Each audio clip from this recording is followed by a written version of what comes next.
Et bonjour à tous, c'est GB, on se retrouve sur une nouvelle vidéo dans laquelle on va traiter les match-ups, comment pick, comment arriver à faire une bonne draft, et aussi comment débloquer un meilleur niveau en e-sport. Si vous galérez à aller chercher un tiers C, un tiers B, voire peut-être un tiers A, cette vidéo, elle peut vous intéresser, cette série de vidéos, elle va vous intéresser.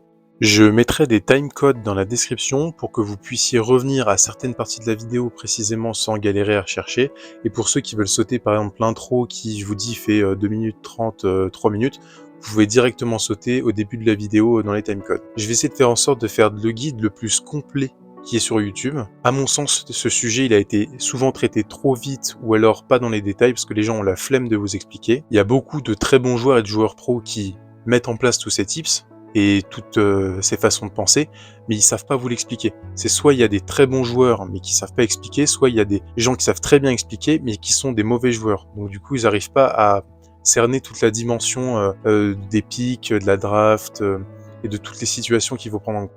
Cette première partie de vidéo, je vais y mettre pas mal de temps. Je vais sûrement découper la vidéo en 2 parties parce que sinon ça va être trop dur à regarder. En tout cas, une vidéo de plus de 30 ou 40 minutes, c'est pas possible en one shot. Personne ne regardera jusqu'au bout, donc je vais la découper en 2 et les plus motivés pourront regarder la deuxième partie. J'aimerais bien que sur YouTube, ce guide il soit super bien référencé pour que si quelqu'un commence l'e-sport ou se pose des questions en draft, tout ça, il tombe directement sur ma vidéo en recherchant sur YouTube. Pour ça, je vous demanderai de mettre un petit pouce en l'air si jamais, à la fin de la vidéo, du premier ou deuxième épisode, vous avez trouvé que le contenu il était pertinent et qu'il apportait une réelle plus-value. Et sans plus attendre, on est parti. Bon, déjà pour commencer, on va attaquer les match-ups de manière hyper généraliste. Et ensuite, on va se permettre de zoomer, d'être de plus en plus précis. Comme ça, si vous êtes bloqué en diamant, vous prenez la première solution. Si vous êtes en master et que vous voulez faire les 20 000, eh ben, vous pourrez prendre la dernière solution. Donc on va parler des 3 grands groupes, déjà pour simplifier. Donc il y a close range, long range et mid range. On va les organiser sous la forme d'un triangle, comme ça ce sera hyper visuel et vous allez pouvoir voir à chaque fois en temps réel qui counter quoi. Donc les close range, ils viennent counter les long range. Les long range, ils counter les mid range et les mid range, ils viennent counter les close range. Donc vous voyez, c'est un espèce de cercle poule renard vipère, c'est le cercle un peu vertueux. Tout le monde a un counter. Il n'y a aucun brawler qui n'a pas de counter. Donc il y a toujours une solution. Il y a des choix plus difficiles que d'autres, mais il y a toujours une solution. Pour le moment, je rentre pas dans les détails, parce que sinon je vais perdre la moitié d'entre vous. Ce que je veux, c'est qu'on commence facile, et qu'au fur et à mesure, on zoome, on complexifie le truc. Ceux qui sont largués, ils auront quand même une solution que j'aurais amenée juste avant, et ceux à qui ça suffit pas, eh ben on va progresser, et vous inquiétez pas qu'à la fin, je pense que la plupart d'entre vous, de toute manière, seront largués, et si vous maîtrisez tout ce que je vous dis à la fin, et que vous arrivez à faire votre propre classification, parce que je vais vous donner mes tips en réalité, allez en e-sport, je pense que si vous les mettez en pratique, vous pouvez largement atteindre un tiers B. On va continuer de zoomer, parce que là, vous voyez bien qu'il y a un problème. C'est beaucoup trop simpliste de résumer les 85 brawlers du jeu sur 3 catégories. On va diviser en 5 groupes et on va essayer de zoomer dans chaque catégorie. Donc dans les close range, on va venir subdiviser la catégorie close range en assassin et en tank. Ensuite, pour la catégorie long range, on va venir encore diviser cette catégorie en sniper et lanceur. Et ensuite, pour les mid-range, on va diviser la catégorie plus tard, parce que ça va être compliqué, il y a énormément de brawlers en mid-range. Donc pour le moment, on va les garder simples, on va les garder en mid-range. Bon, là déjà, on a 5 catégories qui sont un peu plus précises et on peut commencer à travailler avec ça. Donc là, je vais vous faire une liste de tous les brawlers, où est-ce que je les range, dans quelle catégorie. Vous allez voir qu'il y a des trucs qui sont peut-être sujets à débat, mais moi, ça va être mon avis. Je sais que dans les commentaires, il y en a qui auront leur avis à eux, mais dans ce cas-là, soit vous le dites dans les commentaires et peut-être que c'est une erreur de ma part, ou alors que j'ai une mauvaise interprétation, c'est totalement possible. Soit, si vous n'êtes pas d'accord avec mon choix, parce que je vais argumenter mes choix normalement, dans ce cas-là, vous pouvez exposer vos arguments à vous dans les commentaires, ou bien vous créez votre chaîne YouTube et vous nous faites un guide pour me montrer et nous montrer comment votre solution, elle peut résoudre le problème.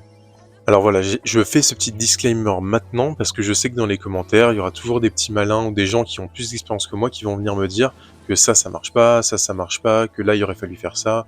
Alors je suis d'accord avec vous, et j'en suis conscient. Maintenant, le problème, c'est que je vous propose vraiment de traiter le sujet, de poser les choses à plat de votre côté. Vous allez voir qu'il y a tellement de choses à prendre en compte.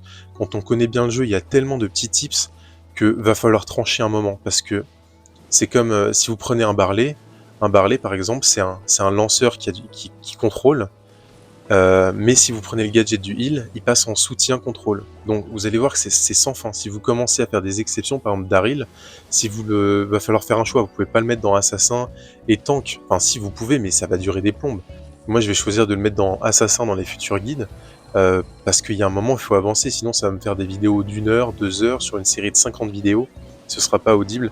Donc je fais le choix de pas rentrer trop. Déjà je vais rentrer dans les détails, mais je vais pas être trop spécifique parce que j'ai pas envie de faire une vidéo d'1 heure par brawler, et ce sera sûrement plus pratique pour vous aussi. Donc on commence avec la liste et la catégorisation de tous les brawlers. On commence avec les tanks. Je vous l'ai fait apparaître pour moi la liste de tanks. Vous avez vu que j'ai mis Daryl pour l'instant, il est dans les tanks, ce sera plus simple. Ensuite on a les assassins. Là je vous mets la liste des assassins.